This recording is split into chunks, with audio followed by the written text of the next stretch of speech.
Əziz həmkarlar, xoş gördük. Gəlin açıq danışaq. Hər gün sinif otağında o qədər fərqli çətinliklərlə üzləşirik ki, bəzən şagirdlərin mövzunu sadəcə mexaniki əzbərləməsi və ya xırda bir çətinlik görən kimi dərhal təslim olması bizi həqiqətən yorur. Düzdür? Bəs bunun həlli nədir? Sizin üçün hazırladığımız bu vizual metodik bələdçidə biz tamamilə fərqli bir yanaşmanı müzakirə edəcəyik. Şagirdlərə nəyi öyrənəcəklərini yox, məhz necə öyrənəcəklərini kəşf etdirməyin yollarını tapacağıq. Yəni, metakognitiv bacarıqların formalaşdırılmasından danışacağıq. Bu, inanın mənə, sadəcə quru bir nəzəriyyə deyil, şagirdlərinizin gələcəyini kökündən dəyişdirəcək çox güclü bir professional alətdir. Əsas paradigma dəyişikliyi elə buradan başlayır. Bir anlıq düşünün, şagirdi sadəcə məlumatın içinə töküldüyü bir qıf, passiv bir qəbul edici kimi görmək əvəzinə onu öz biliyinin memarı, şuurlu bir öyrənən kimi təsəvvür edin. Fərq böyükdür, elə deyilmi? Burada sizə kiçik bir metodistik qeydi də verim. Bu metakognitiv bacarıqlar öz-özünə təsadüfən yaranmır. Əgər biz şagirdlərin o passiv vəziyyətdən çıxıb şuurlu memarlara çevrilməsini istəyiriksə, bəli, bu keçidi çox aktiv və planlı şəkildə idarə etməliyik. Deməli, bugün nələrin üzərindən keçəcəyik? Birinci, elə indicə bəhs etdiyimiz passiv qəbul edicidən şuurlu öyrənənə keçid. İkinci, düşüncəni idarə etmənin 3 sütunu. Üçüncü, PEC modeli və onun davamlı dövrəsi. Dördüncü, tam olaraq sizin üçün, yəni müəllimlər üçün praktik metodik alətlər.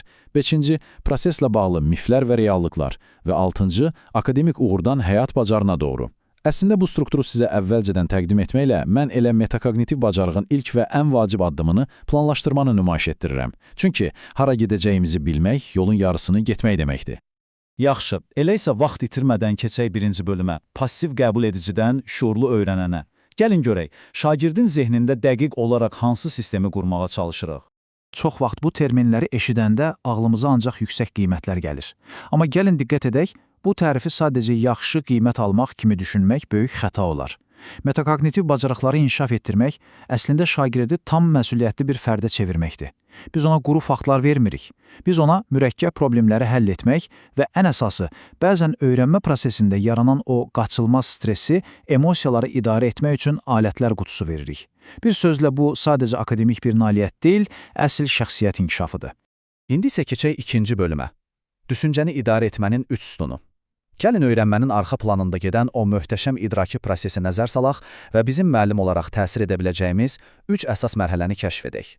Düşüncənin idarə edilməsi bir-biri ilə sanki zəncirvari bağlı olan 3 sütun üzərində dayanır.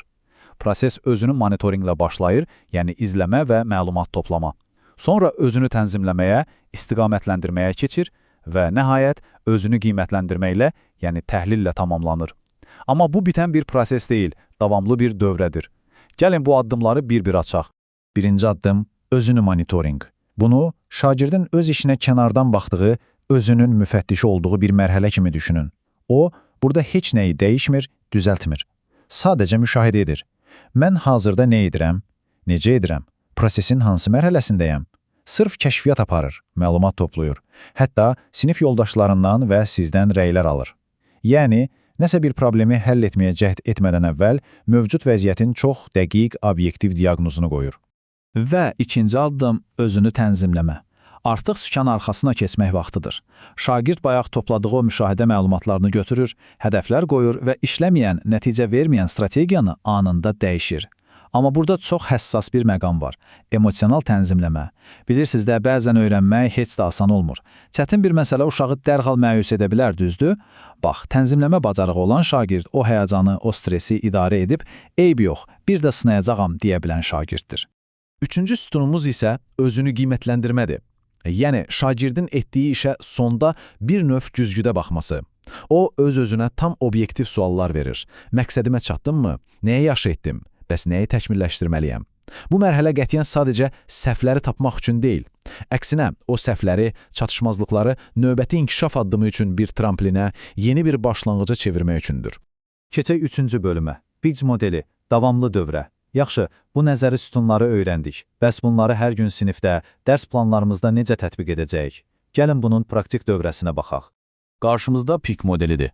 Bu, sanki sonsuzluq işarəsi kimi heç vaxt dayanmayan bir prosesdir. İcra etməzdən əvvəl planla, fəaliyyət zamanı prosesi izlə və bitirdikdən sonra qiymətləndir. Burada sizə aramızda qalsın kiçik bir metodist sirri verim. Biz müəllimlər şagirdlərə dərhal o hazır cavabları, qısa yolları verməkdən vaz keçməliyik. Əvəzində onları məcbur etməliyik ki, özləri suallarla əlləşsinlər. Burada məqsədim nədir? Düz yoldayam. Növbəti dəfə fərqli nə edə bilərəm? İnanın, əsl və qalıcı öyrənmə məhz o qaranlıqda öz yolunu tapmağa çalışarkən baş verir. 4-cü bölüm. Müəllimlər üçün metodik alətlər. Nəzəriyyə əladır, bəs bazar ertəsi səhər dərsə girəndə əlimizdə konkret hansı alətlər olmalıdır? Gəlin praktikaya keçək. Aydındır ki, biz şagirdin beyninin içinə girə bilmərik. Amma nə edə bilərik? Öz düşüncə prosesimizi onlara göstərə bilərik. Məsələn, açıq modelləşdirmə aləti. Təsəvvür edin, lövhədə bilərəkdən bir səhv edirsiniz və səsli şəkildə düşünməyə başlayırsınız. Aha, deyəsən burada nəsə düz getmədi. Niyə belə oldu? Gəlin başqa yolla yoxlayaq. Siz onlara canlı şəkildə nümayiş etdirirsiniz ki, səhv etmək də, onu düzəltmək də çox normaldır. Digər tərəfdə isə sürətli strategiyalarımız var. Şagirdlərə fərqli həll yollarını müqayisə etdirmək, dərsin əvvəlində aydın rubriklər vermək və ya dərsin sonunda o məşhur 3-2-1 çıxış biletləri ilə qısa refleksiya etmək. Bunlar sinifdə o metakognitiv mühiti yaratmaq üçün əvəz olunmaz taktikalarınız olacaq. 5-ci bölüm. Miflər və reallıqlar. Dərsimizdə bəzən bizi ruhdan salan bəzi yanlış təsəvvürlər var. Gəlin onları bir kənara qoyub, işin əsl reallığı ilə üzləşək.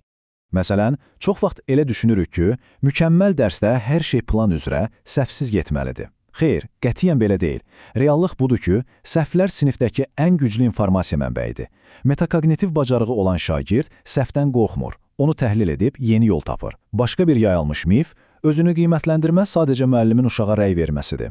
Əsla, şagird özü-özünü tam müstəqil şəkildə davamlı izləməyi öyrənməlidir. Və ən əsası, bayaq dediyimiz kimi, öyrənmək ancaq düstur əzbərləmək deyil, həyəcanı, stresi idarə edə bilmək, o düsturu bilmək qədər kritik bir məsələdir. Və gəldik 6-cı bölümə, həyat bacarığına doğru. Yekunlaşdırmazdan əvvəl gəlin bir addım geri çəkilib, bu yanaşmanın uşaqların gələcəyinə necə uzun müddətli təsir etdiyinə baxaq.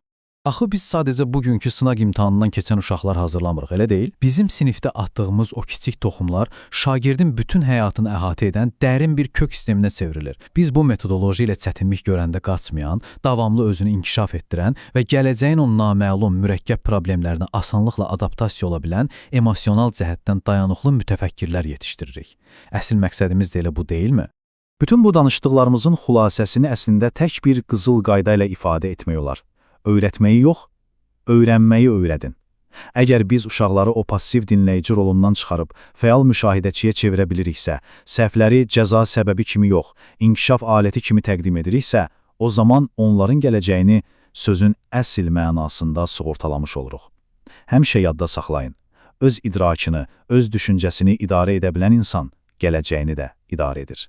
İndi isə sona çatarkən sizə bir sualım var. Kiçik bir peşəkar çağırış. Sabahki dərs planınızda o qızıl 45 dəqiqə ərzində şagirdlərin birbaşa sükana keçməsi, öz öyrənmə proseslərinin məsuliyyətini alması üçün hansı kiçik, amma təsirli dəyişikliyi edəcəksiniz? Bu sual ətrafında mütləq düşünün. Bu vizual bələdçimizdə mənə qoşulduğunuz və peşəkar inkişafı olan bu bitməz-tükənməz həvəsiniz üçün sizə təşəkkür edirəm. Hər birinizə uğurlu və kəşflərlə dolu dərs planları arzulayıram.